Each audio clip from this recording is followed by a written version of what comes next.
বুঝলে প্রিয়, একজন সুন্দর স্বামীর চেয়ে একজন দায়িত্ববান স্বামী অনেক ভালো।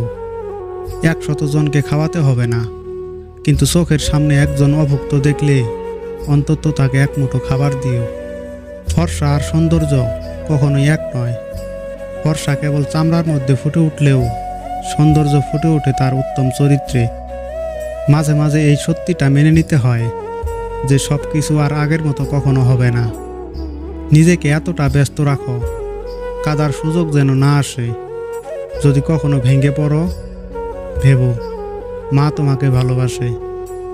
জীবনে কত মানুষ প্রিয় হয়, কিন্তু কিছু মানুষের প্রতি আজীবন মায়া থেকে যায়। আত্মনির্ভরশীল ছেলে মেয়ের 5 থেকে 6 হাজার টাকার চাকরির কথা শুনে হাসবেন না। তারা আর যাই হোক, অন্তত আপনার মতো বাবার টাকায় ফুটানি করে না। যা কিছু করবে নিজের সন্তুষ্টির জন্য করো। কাউকে দেখানোর জন্য অযথা অপচয় না করাই ভালো। বাহিরটা অনেক পরিপাটি, ভেতরটা হচ্ছে ক্ষয়। এভাবেই চলতে থাকুক ভালো থাকার অভিনয়। বয়স তো বাড়ে মাতৃগর্ভে থাকাকালীন, বাইরে আসার পর তো প্রতিদিন একটু একটু করে আয়ু কমতে থাকে। অন্যায় করে লজ্জিত না হওয়া আরও একটা বড় অন্যায়। জীবনকে একটা লম্বা যাত্রা পথ ভেবে এগিয়ে যাও। তোমার উদ্দেশ্য ঠিক থাকলে একদিন সঠিক পথের সন্ধান পাবেই।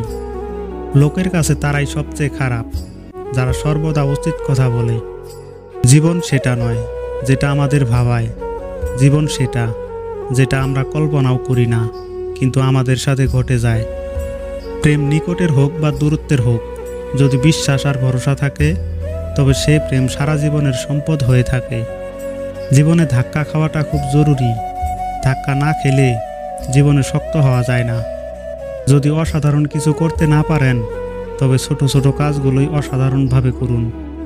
মনে তারাই জায়গা করে নেয় যাদের মন সরল ও পরিষ্কার হয়, কারণ সুতোতে সেই সুতোই প্রবেশ করে যেই সুতোতে কোনো গিট থাকে না।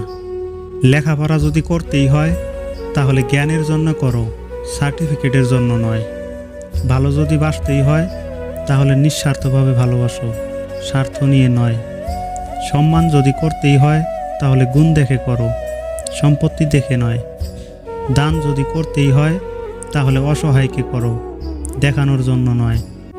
বিশ্বাস যদি রাখতেই হয়, তাহলে নিজের উপর রাখো, অন্যের উপর নয়। যত তাড়াতাড়ি মানুষ ঘনিষ্ঠ হয়, তার থেকে বেশি তাড়াতাড়ি দূরত্ব বাড়িয়ে দেয়। মেয়েরা আর কিছু পারুক আর না পারুক, নিজের ভাইকে নিজের জীবনের থেকেও বেশি ভালোবাসতে পারে। পরিবার কতটা গরিব বা বড়লোক সেটা ব্যাপার না, পরিবার কতটা সুখী সেটাই আসল কথা। মানুষ পাপ করার সময় পাপকে ভয় পায় না, পাপটা যদি জানাজানি হয়ে যায় সেটা ভেবে ভয় পায়। জোর করে কাউকে ধরে রাখার প্রয়োজন নেই। যে থাকার সে থাকবেই, আর যে চলে যাওয়ার সে চলে যাবেই। জীবনে ভালো থাকতে চাইলে 5টি কথা মেনে চলুন। নাম্বার 1, কথা কম বলবেন। নাম্বার 2, কানে কম শুনবেন। নাম্বার 3, রাগ কম দেখাবেন। নাম্বার 4, মানুষকে আপন কম ভাববেন। নাম্বার 5, যত বোকা মানুষ হবেন তত সুখে থাকবেন। প্রথমে অজুহাত, তারপরে ব্যস্ততা, তারপরে এড়িয়ে যাওয়া, তারপরে কথা বন্ধ। এভাবেই শেষ হয়ে যায় অনেক সম্পর্ক। প্রকৃত ভালোবাসায় কখনো প্রিয় মানুষটা কোনো দামি গিফট আশা করে না।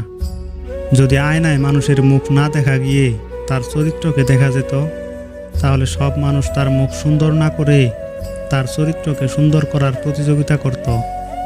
অভিমান দেখলে কখনো এড়িয়ে যেতে নেই, তা যত্ন করে ভাঙতে হয়। বুঝলে প্রিয়, ভালোবাসার মানুষটাকে গুরুত্ব বোঝাতে চান, বিরক্ত করা ছেড়ে দেন, গুরুত্ব বুঝে যাবে। হোক না সেটা বন্ধুত্ব কিংবা ভালোবাসা। প্রেমে পড়লে প্রথম সব প্রেমিকই যত্নে রাখে। আসল প্রেমিক তো সেই যে শেষ জীবনেও সঙ্গী হয়ে পাশে থাকে।